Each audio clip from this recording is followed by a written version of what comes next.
Voici l'agneau de Dieu. Par cette parole énigmatique, Jean le Baptiste désigne le Messie qui vient et il le reconnaît en Jésus qui s'approche de lui, qui est venu se faire baptiser dans les eaux du Jourdain. Dans la suite du texte, Jean invitera aussi ses disciples à suivre Jésus. Voici l'agneau de Dieu. Référence qui est faite à l'Ancien Testament, à ce moment où les Hébreux, esclaves en Égypte, sont invités par Moïse, envoyé de Dieu, à quitter l'Égypte pour aller rendre un culte au Seigneur dans le désert, à la montagne du Sinaï. Et dans ce dernier repas qu'ils vont vivre en Égypte, cela est vécu comme un mémorial, avec un rituel bien particulier, et entre autres, ces agneaux qu'ils vont tuer, ce sang de l'agneau qu'ils vont répandre sur les linteaux de leurs portes pour être protégés de l'esprit de mort. Cet agneau qu'ils vont partager, ce dernier repas qu'ils vont vivre en Égypte, là où ils étaient esclaves, avant de vivre cette libération pour être emmenés avec Dieu et pour Dieu, pour rendre un culte au Seigneur. L'agneau de Dieu, c'est aussi cette figure du prophète Isaïe que ce prophète donne pour désigner le Messie qui doit venir, qui ne vient ni par puissance ni par force, mais comme un agneau, porter notre péché, nos blessures, qui est celui qui va être maltraité, égorgé et incompris. Oui, le Messie, c'est cet agneau. Magnifique figure donnée tout au long de la Bible, qui désigne justement la présence de Dieu qui se donne humblement et simplement. L'agneau n'a pas de défense, il n'attaque pas, il est là, il est humble, il est discret. Oui, c'est la figure du Messie aussi que Jean reconnaît et que nous sommes aussi invités à reconnaître. Cette reconnaissance, on peut dire, vient comme bouleverser le cours de l'humanité. Nous sommes au début de l'évangile de Jean. Il y a eu bien sûr dans ce temps de Noël le récit de la naissance, les bergers qui sont venus, les mages qui ont reconnu aussi dans cet enfant le Messie. Mais après il y a comme tout un temps où nous ne savons peu de choses sur la vie du Christ. Et puis quand il est adulte, en venant alors vers Jean le Baptiste, il est reconnu comme le Messie. Et cette reconnaissance, depuis 2000 ans, de nombreuses personnes aussi ont reconnu en Jésus l'agneau de Dieu qui vient pour enlever les péchés du monde, le Messie tant attendu, qui vient se donner par amour pour nous, non par puissance ni par force, mais humblement, pauvrement, prenant sur lui aussi notre condition de pécheur, acceptant aussi sur lui l'opprobre et la condamnation, le rejet et la crucifixion. Voici l'agneau de Dieu. Jean le Baptiste est le premier à le désigner ainsi, et depuis 2000 ans, à chaque Eucharistie, nous désignons le Seigneur comme l'agneau de Dieu qui enlève le péché du monde. Nous aussi, nous sommes invités à faire ce pas de foi, à reconnaître en Jésus qui vient, celui qui accomplit les promesses et celui qui est notre Sauveur, qui le vit non par puissance ni par force, mais dans son amour donné jusqu'au bout. Les Hébreux, le peuple juif, après la libération d'Égypte, sont invités à rendre un culte au Seigneur, car dans leur situation d'esclaves, ils n'avaient pas le droit de se tourner vers leur Dieu.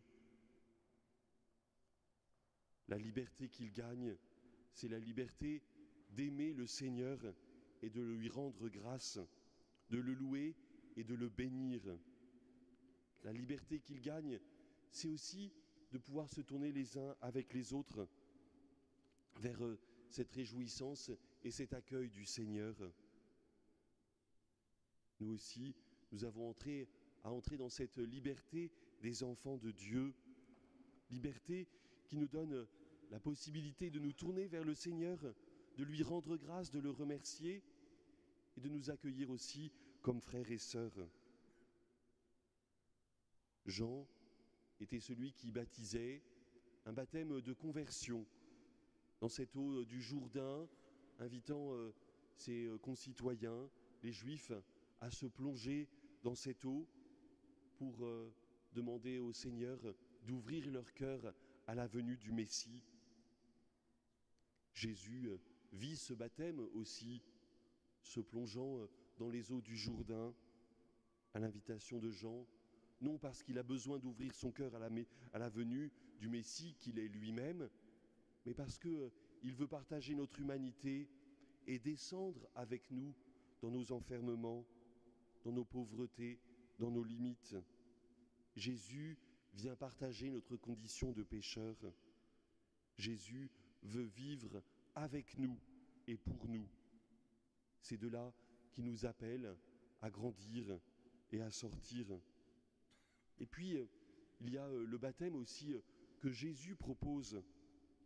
Allez de toutes les nations, faites des disciples, baptisez-les au nom du Père, du Fils et du Saint-Esprit, en leur apprenant à garder mes commandements. Ce baptême, c'est d'être plongé dans la vie même de Dieu. Il ne s'agit pas juste d'accueillir le Seigneur, il s'agit d'être avec le Seigneur. Il s'agit de cette condition nouvelle d'enfant de Dieu. Dans le baptême, instauré par le Christ, nous sommes restaurés dans cette image et cette ressemblance du Seigneur pour devenir ses enfants avec le Fils unique qu'est le Christ. Et en devenant enfants de Dieu, cela nous ouvre à la possibilité de répondre dans la liberté des enfants de Dieu, en reconnaissant le Seigneur comme notre Père, en reconnaissant les autres hommes comme nos frères. Nouvelle solidarité avec Dieu et entre nous. Le Christ vient nous ouvrir à cette possibilité des enfants de Dieu. Dans cet évangile aussi, Jean parle du baptême dans l'Esprit Saint, de cette nouveauté qu'apporte le Christ, car il s'agit justement d'être avec lui en Dieu, dans l'Esprit, dans son Esprit, dans la vie même de Dieu. Peut-être que cette semaine, nous avons à invoquer chaque jour l'Esprit Saint pour vivre de ce baptême dans l'Esprit, pour être davantage conduit par l'Esprit du Seigneur. Oui, viens, Esprit Saint, je te confie ma journée, je te confie ce que j'ai à vivre. Viens me guider, viens me conduire, viens m'aider à être témoin de paix, de joie et d'amour, parce que toi, tu viens mettre ta paix, ta joie, ton amour en mon cœur. Oui, que nous puissions demander à l'Esprit Saint de vivre chaque jour avec lui, baptisé dans l'Esprit Saint, plongé dans la vie même de Dieu, pour vivre comme le Christ. Alors, tout à l'heure aussi, quand je lèverai l'hostie et dirai « Voici l'agneau de Dieu », que nous puissions aussi reconnaître le Seigneur qui vient pour nous sauver. Il a tout donné, il continue de donner sa vie par amour pour nous, parce qu'il nous aime, parce qu'il veut nous relever, parce qu'il veut nous aider. Que l'Esprit Saint soit notre force aussi, que nous puissions avoir confiance dans ce Dieu qui n'est pas contre nous, mais qui est avec nous. Confiance en l'œuvre de l'Esprit en nous et pour nous. Viens, Esprit Saint, viens renouveler notre cœur, viens renouveler la face de la terre, pour que nous puissions vivre et construire ce royaume de justice et de paix, de vérité et d'amour. Amen.